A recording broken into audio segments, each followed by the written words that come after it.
예, 우리 찬송가 375장 부르시면서 오늘 아침 새벽 기도회 시작하겠습니다.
예, 오늘 본문 말씀은 우리 역대하 19장 1절에서 10절 말씀을 봉독하도록 하겠습니다.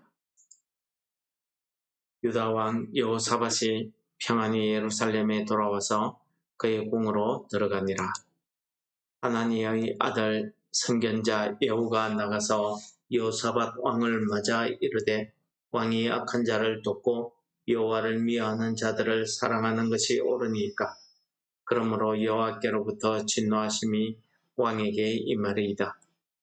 그러나 왕에게도 선한 일도 있으니 이는 왕이 아세라 목상들을 이 땅에서 없애고 마음을 기울여 하나님을 찾음이니이다 하였더라. 여호사밧이 예루살렘에 살더니 다시 나가서 브엘세바에서부터 에브라임 산지까지 민간에 두루 다니며 그들의 조상들의 하나님 여호와께로 돌아오게 하고 또 유다 온 나라의 경관 성읍에 재판관을 세우되 성읍마다 있게 하고 재판관들에게 이르되 너희가 재판하는 것이 사람을 위하여 할 것인지 여호와를 위하여 할 것인지 잘 살피라. 너희가 재판할 때에 여호와께서 너희와 함께 하심이니라. 그런즉 너희는 여호와를 두려워하는 마음으로 삼가 행하라. 우리의 하나님 여호와께서는 사람들 앞에서 불의함도 없으시고 치우침도 없으시고 뇌물을 받는 일도 없으시니라 하니라. 여호사밧이 또 예루살렘에서 레위 사람들과 제사장들과 이스라엘 족장들 중에서 사람을 세워 여호와께 속한 일과 예루살렘 주민의 모든 송사를 재판하게 하고 그들에게 명령하여 이르되 너희는 진실과 성심을 다하여 여호와를 경외하라. 어떤 성읍에 사는 너희 형제가 혹 피 흘림이나 혹 율법이나 계명이나 율례나 규례로 말미암아 너희에게 와서 송사하거든 어떤 송사든지 그들에게 경고하여 여호와께 죄를 범하지 않게 하여 너희와 너희 형제에게 진노하심이 임하지 말게 하라. 너희가 이렇게 행하면 죄가 없으리라. 여호와께 속한 모든 일에는 대제사장 아마리아가 너희를 다스리고 왕께 속한 모든 일은 유다 지파의 어른 이스마엘의 아들 스바디아가 다스리고 내 사람들은 너희 앞에 관리가 되리라. 너희는 힘써 행하라. 여호와께서 선한 자와 함께 하실지로다 하니라. 아멘. 오늘 본문 말씀은 참 우리에게 많은 것을 깨닫게 해주시는 말씀이 되겠습니다. 여호사밧 왕이 길르앗 라못에서 있었던 전투에서 하나님의 도우심으로 목숨을 부지하고 평안히 자기 고국 유대 땅으로 돌아왔다고 1절이 시작하고 있습니다. 이렇게 여호사밧 왕이 평안히 돌아올 수 있었던 것은 하나님의 도우심이자 선지자 미가야가 했던 하나님의 말씀이 그대로 응한 것이라 말씀드릴 수 있겠습니다. 미가야 선지자가 이스라엘의 왕이 없으니 백성들이 각각 어디서 평안히 집으로 돌아갈 것이다 라고 하신 바로 그 말씀 말입니다. 그런데 오늘 선지자 예후가 이 여호사밧 왕에게 책망하는 말을 들어보십시오. 오늘 선지자 예후가 여호사밧 왕에게 하시는 말씀은 이렇습니다. 여호와를 미워하는 자들을 사랑하는 것이 옳으니까 그러므로 여호와께서 때로부터 진노하심이 왕에게 임하리이다 하는 바로 이 말씀입니다. 여호와께서 미워하는 자가 누구십니까? 하나님께서는 기본적으로 하나님이 창조하신 사람들을 미워하지 않습니다. 그들이 행한 그 죄를 미워하는 거죠. 하나님의 법에서 떠나 있는 그들을 떠나게 만든 그 죄를 미워하는 것입니다. 하나님을 찾지 못하고 영이신 하나님이 눈에 안 보이니까 눈에 보이는 우상을 만들어서 하나님인 것처럼 생각하게 하고 그것을 섬기게 하기 때문에 그 죄를 우상 숭배하는 그 죄를 미워하시는 것입니다. 하나님의 말씀을 듣고 그 생명의 말씀대로 우리가 살아가야 되는데 하나님의 말씀을 그냥 도덕책으로 율법책으로 그냥 종교 행위를 하기 위한 그런 책으로 밖에는 읽지 않기 때문에 하나님의 말씀을 듣는 것과 나의 실제 생활이 괴리가 생겨서 차이가 생겨서 내 삶에 하나님의 말씀이 상관없게 되어서 우리가 항상 하나님을 믿는다 하면서도 항상 죄의 길로 달려갈 수밖에 없는 그 죄를 하나님께서 미워하시는 것입니다. 오늘 예후가 여호사밧 왕에게 이야기한 것은 실질적으로 무엇입니까? 왜 왕이 하나님을 버리고 우상 숭배하고 죄의 길로 빠져있는 그 아방의 게임에 빠져서 그 아방과 같이 전쟁에 갔냐는 것입니다. 왜 아방과 결혼 동맹을 맺었냐는 것입니다. 그것을 사랑하는 것으로 이렇게 표현하고 말하고 있는 것입니다. 좋아한다는 뜻이죠. 그렇게 하고 싶어 한다는 뜻이죠. 참 사랑이 아닙니다. 왜요? 그 동맹을 통해서 우리 둘 사이에 전쟁이 없게 하자는 것입니다. 그러나 우리 분명히 알아야 됩니다. 아사왕 때에 하나님께서는 내 이유로 남북 간의 전쟁이 끊이지 아니할 것이다 말씀하셨습니다. 그런데 여호사밧 왕은 어떻게 합니까? 그것을 끊어버리기 위해서 아방과 손잡는 것입니다. 결혼 동맹을 해버린 것입니다. 이미 하나님 앞에서는 이 북이스라엘은 이방인입니다. 아방은 이방의 왕입니다. 이 이방인과 같이 연합한다는 것은 모세의 율법에 보면은 죽을 수밖에 없는 죄입니다. 이방인과는 결혼도 하지 못하고 서로 사귐도 가지지 못하게 되어 있습니다. 그런데 이 여호사밧 왕은 그런 하나님의 말씀을 저버리고 자기 마음대로 이 아합 왕과 그러한 관계를 맺어버립니다.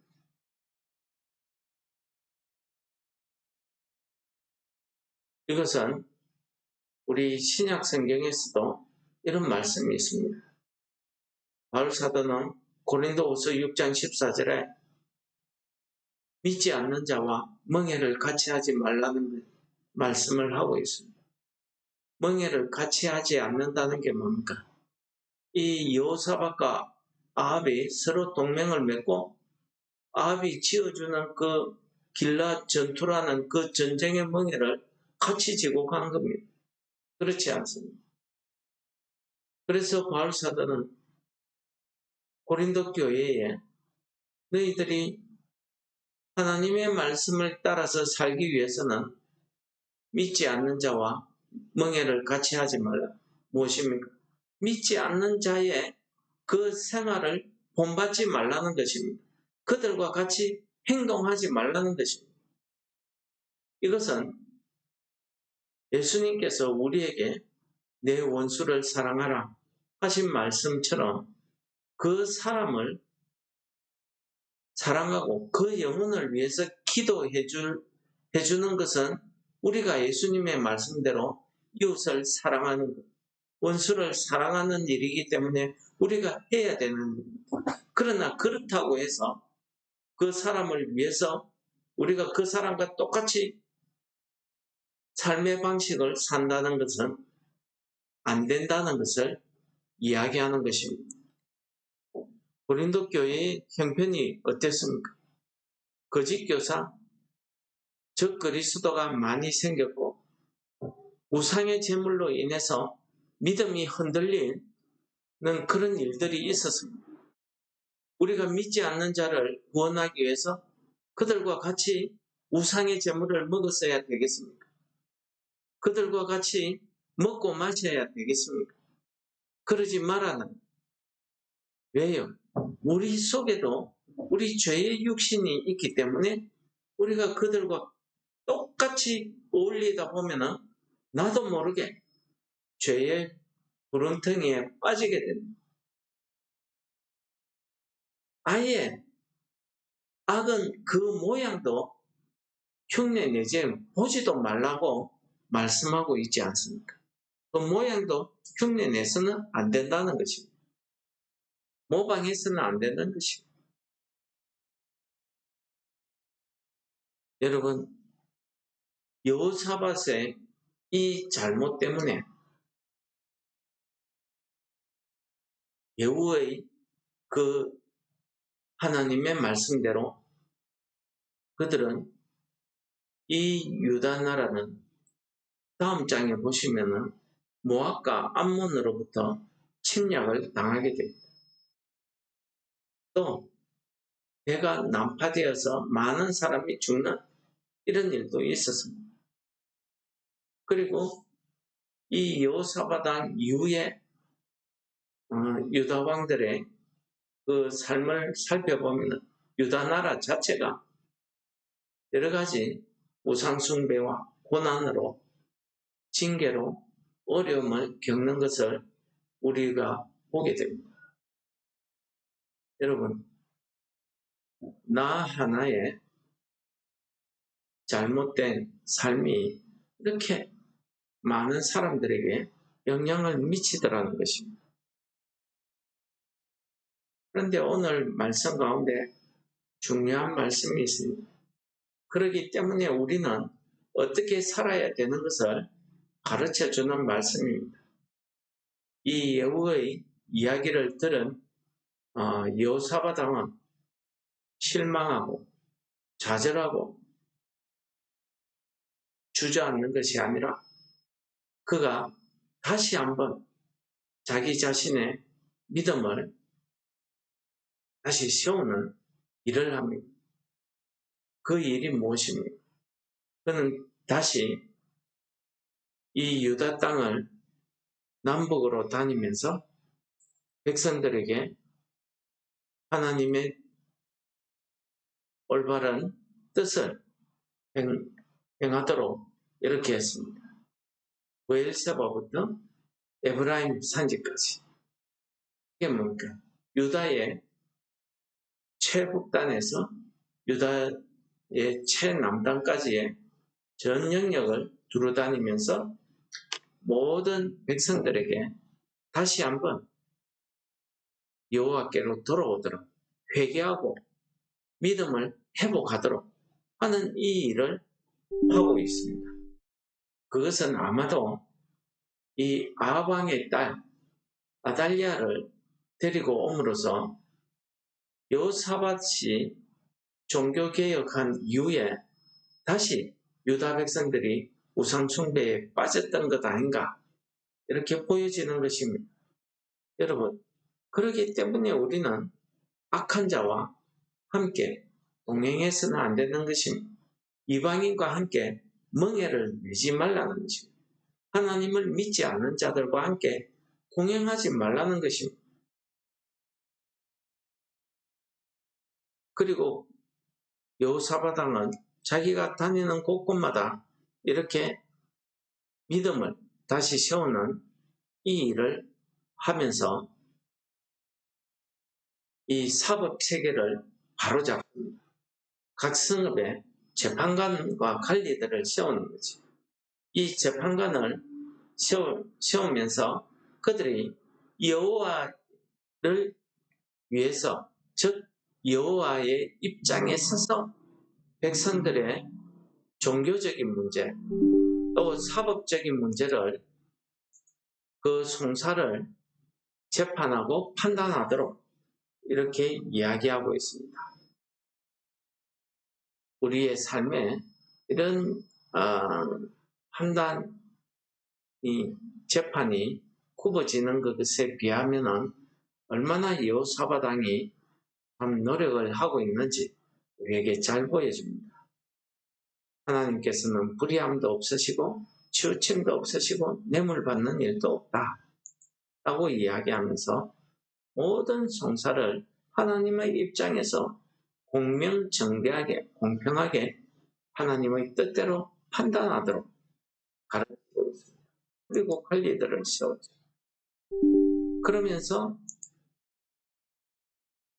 하나님께 죄를 범하지 않도록 경고를 합니다.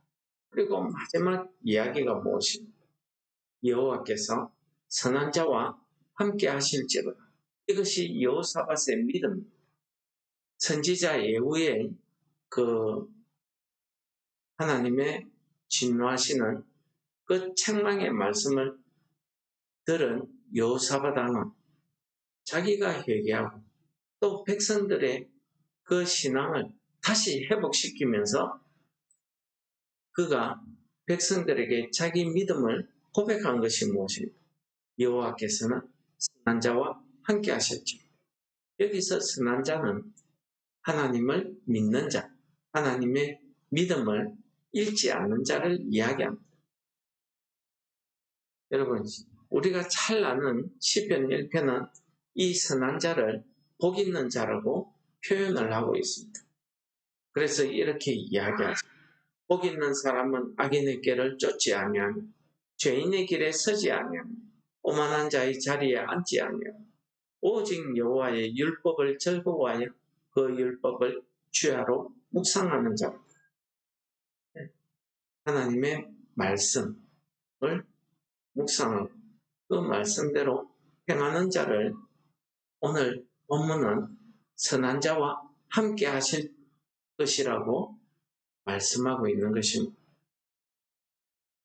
오늘 하루 우리의 삶이 이 여호사밧 왕이 이야기하고 있듯이 하나님께서 선한 자, 즉 저와 여러분들과 함께 동행하시는 그런 하루 되시기를, 그러기 위해서 우리가 주의해야 될 것은 믿지 않는 자와 같이 멍에를 매지 않는 것입니다.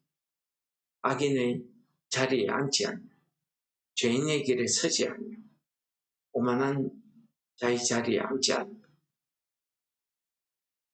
주야로 주의 율법을 즐거워하며 묵상하는 것입니다. 오늘 우리가 불렀던 이 찬송가 가사처럼 우리의 연약함을 도와주시기를 간구하는 그런 기도, 그 찬송이 오늘 하루 종일 우리의 기도가 되고 우리의 찬송이 되시기를 같이 기도하시겠습니다.